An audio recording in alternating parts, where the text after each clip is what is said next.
It's no secret that I am a huge fan of Monster Hunter, so to say that I'm extremely excited for Monster Hunter Wilds would be a bit of an understatement. The beta's out now, and you can download and play it, and I strongly suggest that you do so because it's shaping up to be absolutely excellent. So I'm going to tell you what I think. Monster Hunter has always been a fascinating franchise. While it's been popular in Japan basically since its inception, I feel as if its breakout success in the West came with the release of Monster Hunter World back in 2018. Monster Hunter games had traditionally had this kind of intentional obtusity to them, where its systems were something of a tough nut to crack if you weren't intimately familiar with how they worked. If you've ever gone back to play some of the older Monster Hunter games after playing World, you know exactly what I mean by this. Whetstones, weapon enhancements, even farming for resources all required a significant level of intentional preparation, often to the point where it could feel quite alienating to those who didn't really have any experience with the franchise.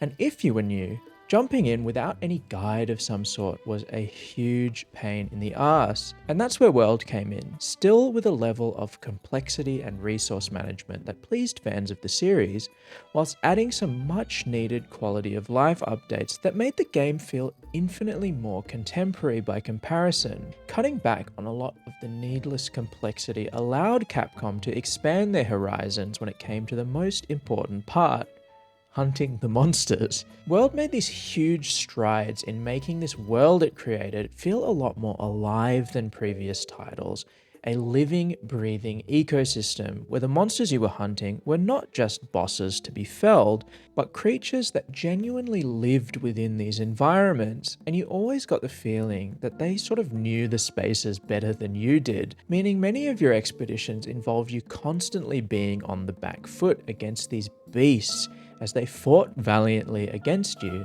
not for the sake of it, but out of pure survival. They felt brutal, they felt animalistic, but by no means malicious.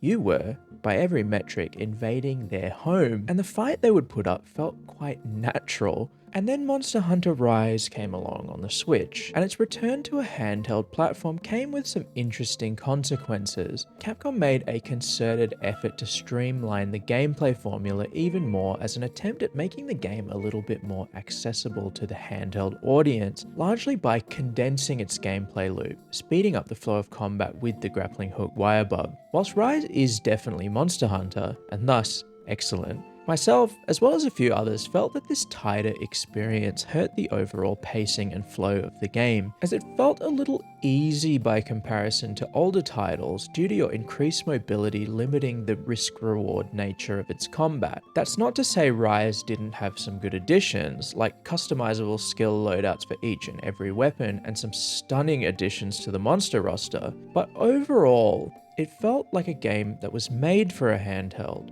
That's totally okay, but I, along with many others, honestly just preferred to play World for its increase in complexity. So, after multiple trailers and system showcases, we finally have our hands on a sizable snippet of Monster Hunter Wilds.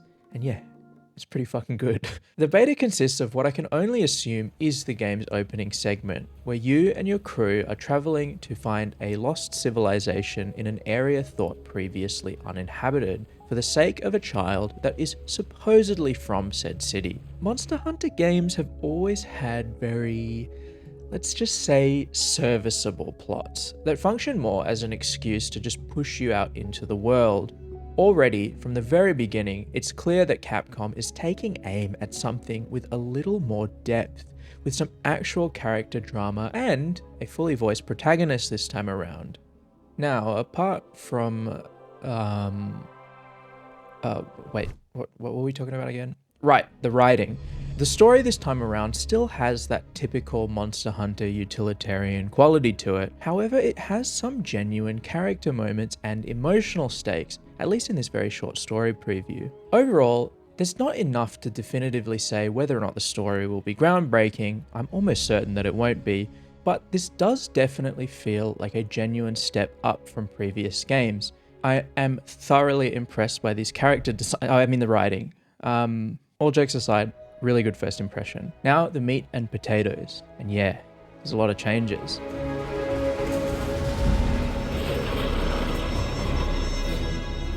Every single weapon is available in the demo, and there are a total of 4 monsters to hunt in the game's big open area. Missions work a little differently this time around, where instead of just having a quest counter in one of the game's hubs, a mission can be triggered just by walking up to a monster out in the open world and smacking the shit out of it. A lot of these changes and systems seem to be in service of at least reducing the over-reliance of the hub or base camp on a separate map, aiming to make these encounters feel a little more seamless overall. There is still a camp with all of your NPCs, the blacksmith and the kitchen, none of which are accessible in the beta, but I'm curious to see how they implement these as the game progresses. Possibly the biggest change here, however, is in regards to the map. And this thing is absolutely massive. This map, the Windward Plains, features a similar level of density to that of some of the maps in World, which was one of that game's biggest strengths. To have any chance against the monsters you were fighting, especially some of the harder fights, you would have to become intimately familiar with the spaces they inhabited, the potential environmental hazards or things you could use to your advantage, and these have made a return here, which is great to see. Where this is most important is how this relates to not only the monster designs, but their fights as well. For example, the Shai Hulud looking Balahara can tunnel beneath the sand. If you're out fighting them in the sand dunes, occasionally they'll dig up a sinkhole, collapsing the dunes under your feet and dragging you into it, leaving you extremely vulnerable unless you have some way of maneuvering out. Similarly, when fighting the same enemy inside of a rocky cave, it'll often climb onto outcroppings and spit goo at you, completely out of reach unless you're able to get a well-aimed slinger shot at them. This was, in my opinion, the biggest shortcoming of Rise, where environments felt a lot more like big open arenas for boss fights to occur, rather than genuine spaces that would be inhabited by these creatures.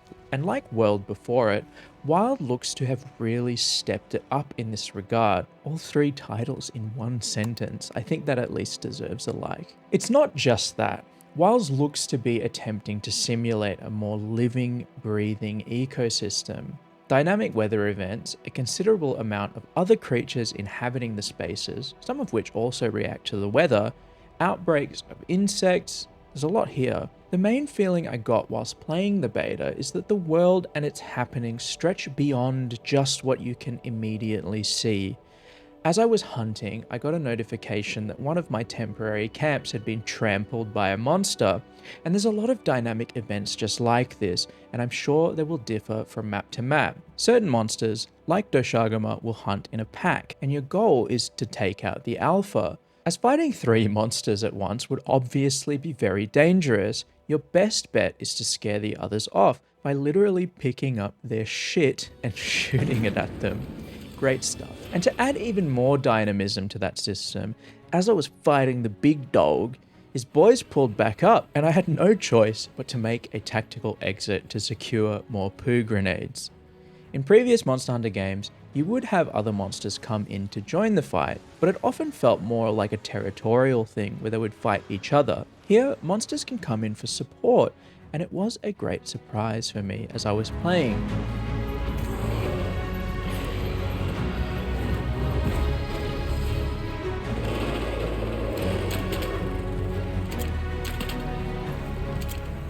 One issue that I did have was with the game's new mount, the Sacred. Much like Rise, you can sharpen and heal whilst riding it, and I don't really have a problem with that. My biggest issue was that it feels kind of weird to control. The Palamute in Rise, whilst a little too good for traversal, generally felt tight when moving around. It felt like it actually responded quite well to your inputs. The Sacred, by comparison, feels like you're driving a boat, and not a particularly responsive one at that. There is some utility, like being able to holster a secondary weapon in its pouch, but overall, I hope they can tune this one up a little bit by the game's release in February. And all of this is just a fraction of what will be coming to the actual game. The day and night cycle actually seems to dynamically change what endemic life is out and about, and while not on display here, each and every map will also have seasonal variations, vastly changing up the locale. And it's safe to say that this game looks absolutely breathtaking as well. Everything from the monster design, the huge but believable variation in color palette across the spaces, man, it's just so so good. So the environment design, its living, breathing world, these are already shaping up to be quite strong, but what about the combat? As expected, it is damn good. Whilst only showcasing a few of the early game monsters with one notable exception, which I'll get back to later, the combat feels absolutely as good, if not better, than any other Monster Hunter game before it. The sound design has been changed somewhat with these big chunky hit reg sounds. Hitboxes are still pinpoint accurate, and thank the Lord they removed the absolutely busted wire bug from Rise, meaning there are actual consequences to being hit by your enemies again. Monster Hunter combat has always been top tier, and hopefully will always remain as such, so there's little point in rehashing what you already know to be true. So what's different this time around? Well, first and foremost is an adaptation of the wound system that I believe was first introduced in Iceborne, but I could be mistaken. When you hit a specific part of the monster enough, it will become weakened and your attacks will deal excess damage when striking it again in the same place.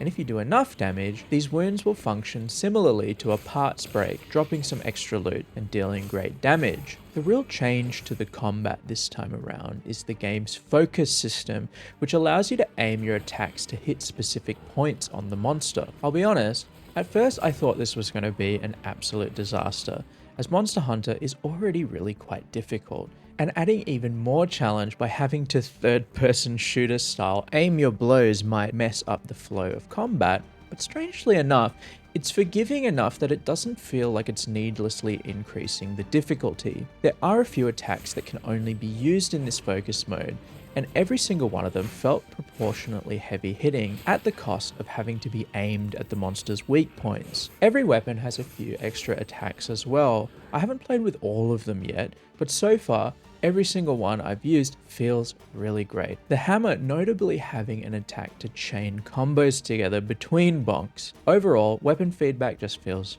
really, really good.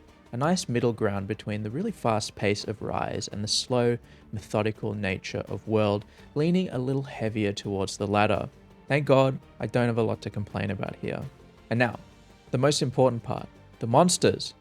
There are 4 in total in the beta, all of which you've seen so far, and all are appropriately designed not just for the locales they inhabit, but for interesting combat encounters as well. It's really good to see some variation in the monster designs. One of the biggest complaints people had with World was that everything was just some sort of dinosaur or dragon, and just from this snippet here, there's already a great amount of variety. Doshagama is a super aggressive pack-based dog bear, and behaves as such, pretty straightforward, but no less excellently designed. This thing feels ferocious, like it's genuinely fighting for survival, and is a good demonstration of the game's hair physics. Chadacabra has been shown in a few of the trailers, and just walked around licking everything. This thing, while small, is built like an absolute tank with its huge forearms, which you can cover with debris for some stronger attacks. Valahara looks uncannily like the Watchers from Horizon, able to tunnel beneath the earth whilst also shooting goop at you when it's above ground. What most impressed me by this fight was it actually makes use of its elongated body, swinging both its tail and head around in unpredictable ways to hit you. And finally, Rayda. This thing is just straight up a fucking terrorist, gaining intense strength in the game's dynamic lightning storm, a wyvern somewhat resembling Rathalos, but with some unique abilities like a legit laser cannon on its head that it used to nuke some other monsters while I was fighting it. This is just a really difficult fight that they put in the game to test people on what seems like early game gear. I'm really excited to see what role it plays in the final game, as it feels almost perfectly suited to this locale, drawing power from the desert's many lightning traps. So that's our first real dive into probably my most anticipated game for next year. I have probably a combined total of about 500 hours across all the Monster Hunter games I've played, and I'm very, very excited for the full release here. Importantly, it feels like a real step forward like World was back in 2018, and while Rise was definitely a good video game, it didn't feel like it was doing much to push the IP forward, apart from maybe switch skills. Overall, I thoroughly enjoyed myself here. And apart from some minor audio mixing issues, the game does also seem really polished at this time. The gameplay is as tight as ever, monster design is great, and Capcom have made an effort at making this space feel like a living, breathing world. It's really breathtaking. And as more people play the demo, I'm sure that more quirks and features will be discovered as time goes on. So if you're interested at all, give it a download and let me know what you think. I definitely plan to be covering this when it comes out, so get subscribed so you don't miss it. Next up should be a review of Metaphor ReFantazio. I finished it and, spoiler alert, it's really, really good. So thanks so much for watching. I hope you have the best day. Monster Hunter!